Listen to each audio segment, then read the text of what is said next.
Okay, so I want to talk to you about domestic violence. I know it's not a popular subject, but it's one that we should be talking about because it affects all of us. Domestic violence doesn't care about where you're from, your political affiliation, or even the color of your skin. It doesn't ask if you're the CEO of a company or a waitress at the local diner before it strikes. It lurks in the dark shadows of our lives, and it's in our silence that it thrives. I know domestic violence intimately.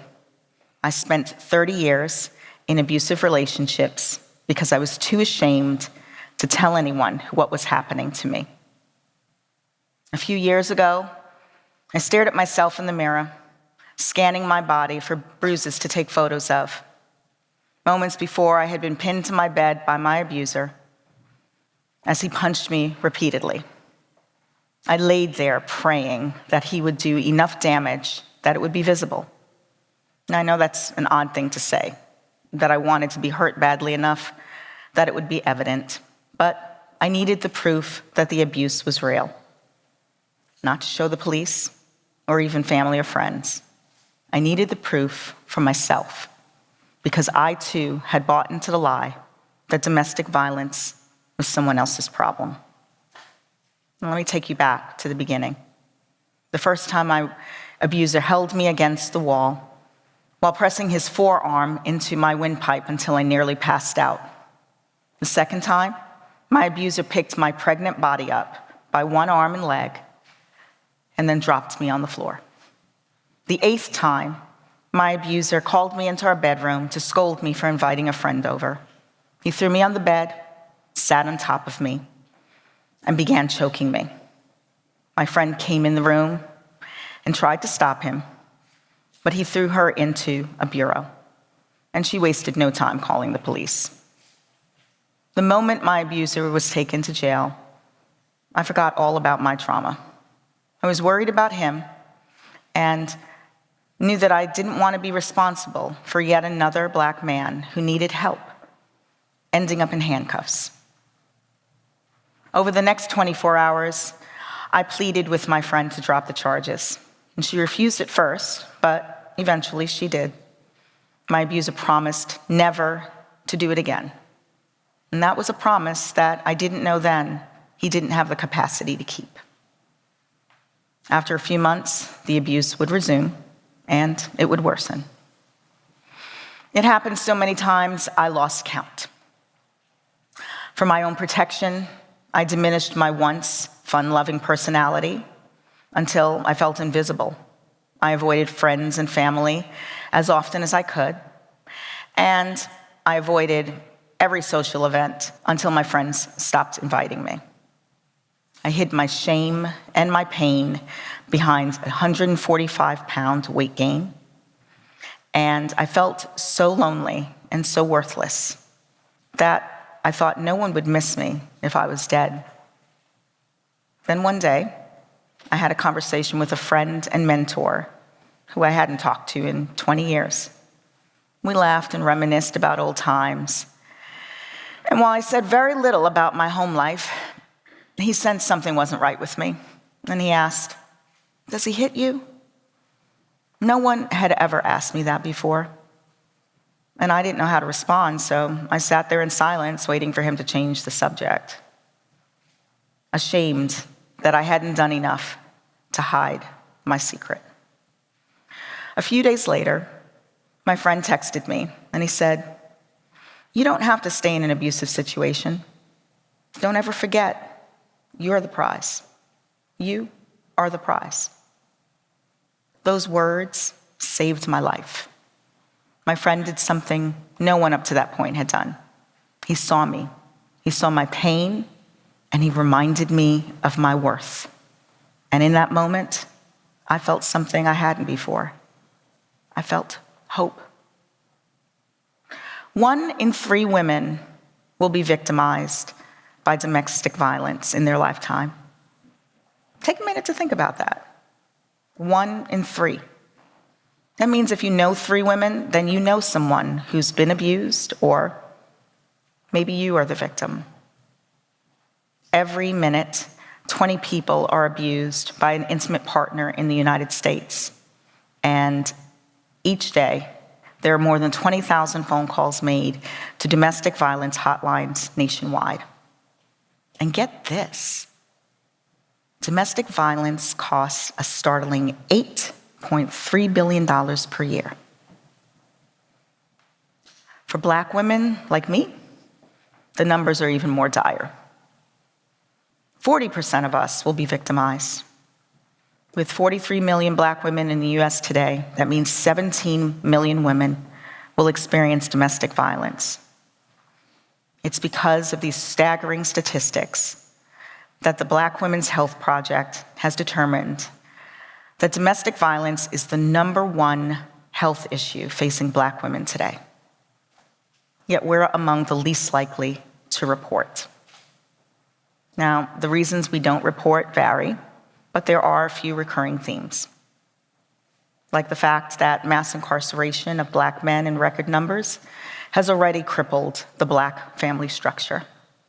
And reporting domestic violence just takes another Black man out of the picture. Or our fear that we'll end up on the wrong side of the law, facing decades in prison for defending ourselves against our abuser, like our sister, Marissa Alexander.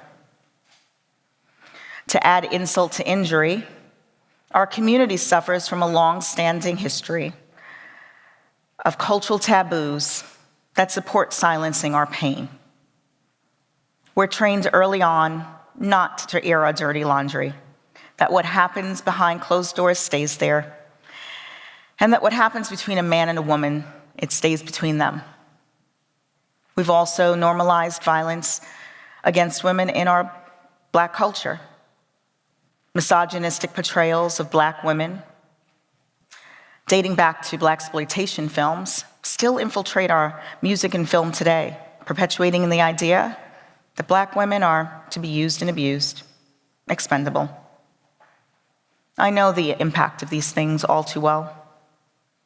Although things became physical in my relationships, I never identified myself as a battered woman. In fact, I thought it was just simply the way that we got along, how we loved. Saying that aloud, it sounds and feels foolish. Who would ever confuse being battered with love? So the question is, why didn't I just leave? Well, the simple answer is, I didn't know how. While the bruises healed, the damage done by decades of psychological and verbal abuse rendered me incapable of thinking for myself. Simple decisions like what to cook for dinner were monumental events for me. I couldn't trust myself because, for as long as I could remember, every thought I had been imposed upon me by my abusers. Remember when I told you that my mentor said that I was the prize? Well, it would be 10 years after that before I would be strong enough to leave. I knew that in order to get out, I needed to start telling my story. And although the shame weighed heavy on me, I started confiding in friends and family. And each time I told my story, I felt stronger. When I thought I was ready to leave, I got a new job. A childhood friend offered me a place to stay, and I moved 925 miles away from my abuser, but I couldn't shake him. He called me daily, guilting me for leaving and asking me to come home. I didn't want to, but when my job was eliminated and I didn't have an income or a permanent place to stay, I had no choice but to go back. I would repeat the cycle of walking away only to be pulled back into the abuse 5 times. I suffered from depression, panic attacks, and endured physical injuries that will be with me for the rest of my life. Despite what people would like to think, domestic violence isn't the result of bad romantic luck or misfortune. It doesn't happen because 2 incompatible souls happen to collide. It's deeply rooted in other forms of unresolved trauma. Mine stems back to when I was sexually abused as a child by people I trusted. I learned to cope by numbing myself against the pain. And later, when I found myself in abusive relationships, I would call upon that coping mechanism to save me again. The good news is, for one, I'm still standing. And my abuser,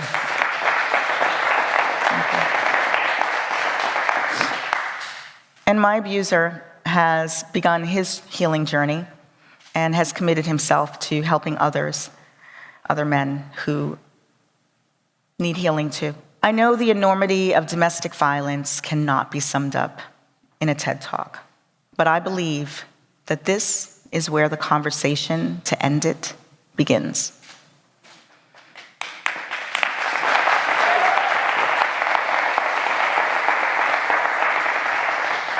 As a survivor, I feel I owe it to those living in silent pain to speak up and speak out.